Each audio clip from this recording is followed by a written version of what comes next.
Seperti Yusuf Al-Qardawi menyebut yang ada pada sebahagian daripada negara orang Islam berkumpul di masjid pada malam tertentu dengan bacaan tertentu, dengan niat yang tertentu, dan mesti dihabiskan pada waktu yang tertentu. Tidak ada. Ikhwan, bukan menghalang orang melakukan ibadat, tetapi memberi penjelasan yang mana berasal daripada hak Prof sebut tadi, tunjang dia as-sunnah.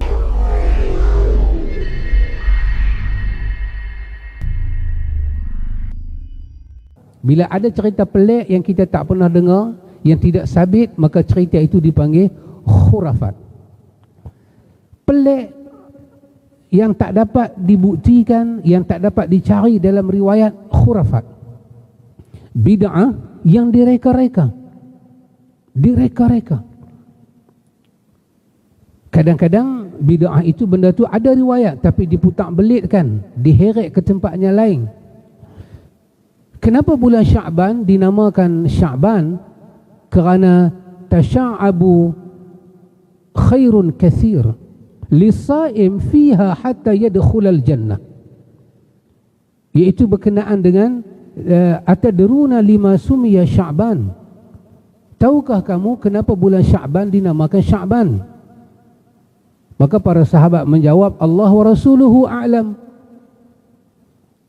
Maka dikatakan Nabi menjawab, Nabi kata Sya'ban dinamakan Sya'ban kerana tasya'abu khairun kathir, kerana di dalamnya bercabang, macam Prof sebut tadi, bercabang. Begitu banyak di dalamnya kebaikan yang banyak. Lisa'im fiha hatta yadkhulal jannah.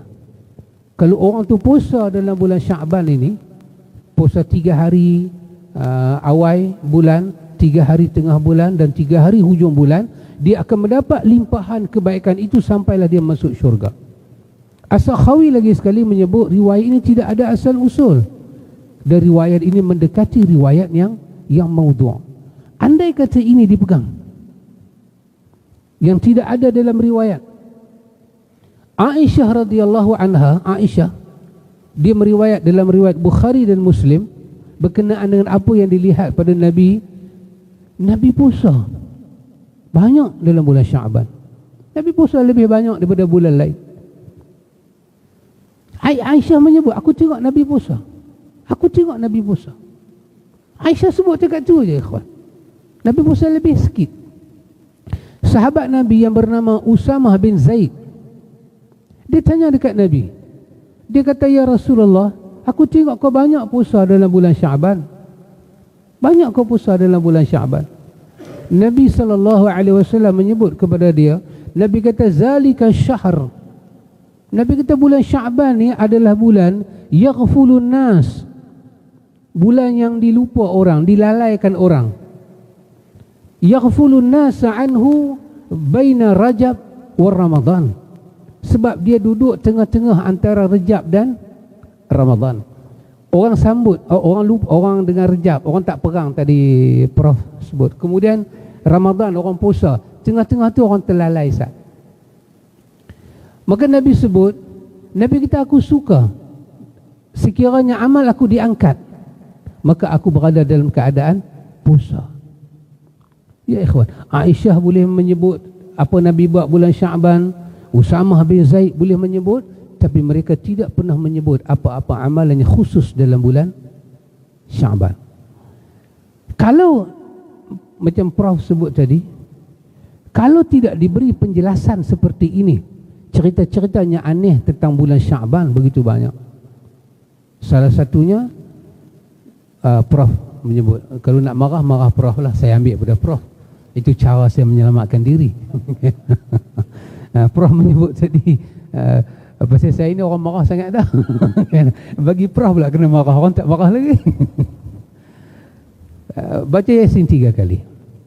Aisyah boleh menyebut Nabi sembahyang, Nabi puasa.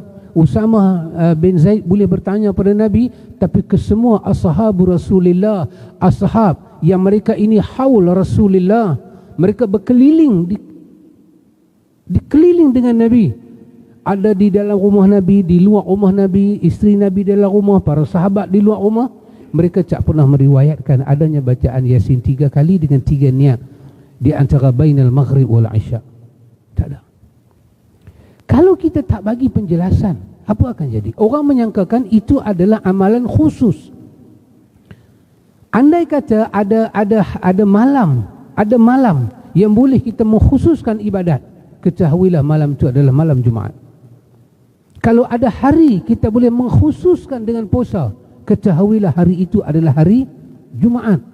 Kerana Nabi menyebut hari yang sebaik-baik matahari keluar adalah hari Jumaat. Namun dalam riwayat Muslim daripada Abu Hurairah, seperti yang dijelaskan oleh Al-Imam Nawawi di dalam syarah Muslim, Nabi tidak membenarkan kita mengkhususkan malam Jumaat dengan satu sembahyang yang khusus, dan hari Jumaat dengan satu puasa yang khusus, yang dengannya kita tak pernah beribadat pada hari-hari dan malam-malamnya lain. Kerana itu perlu diberi penjelasan. Dan saya pun heran, ikhwan, kenapa orang kita sambut nisfu Sya'ban lebih daripada dia sambut malam Lailatul Qadar? Kenapa? Tanpa dinafikan barakah pada bulan Sya'ban ni ada barakah, pada nisfu Sya'ban itu ada barakah, tanpa dinafikan riwayat-riwayat yang menyebut hal itu.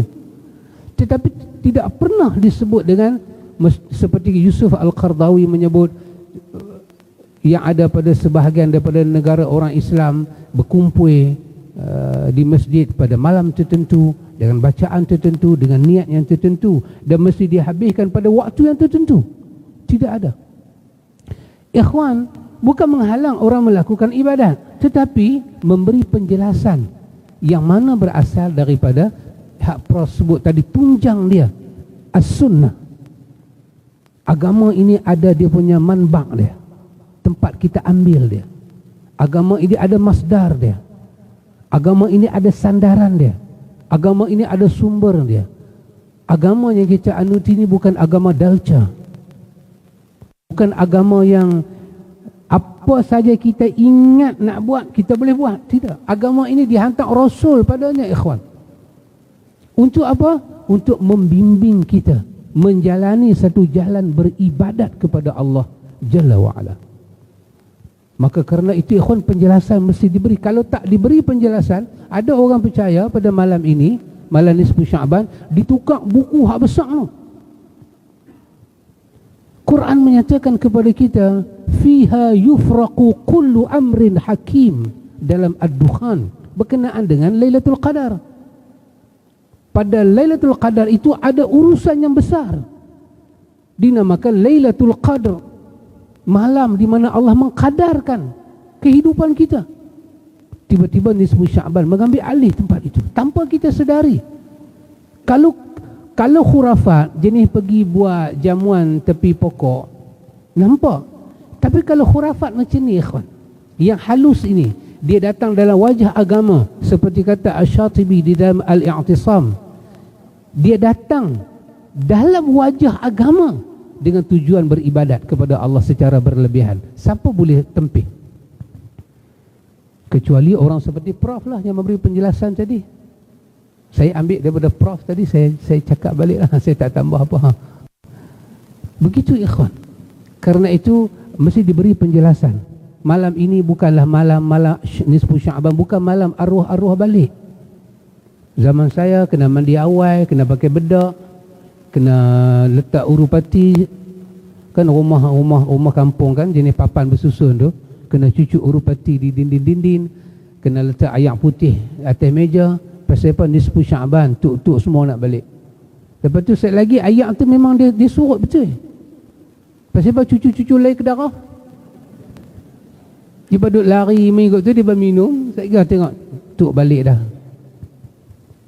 Kalau tak diberi penjelasan demi penjelasan, umat tak akan dapat penjelasan.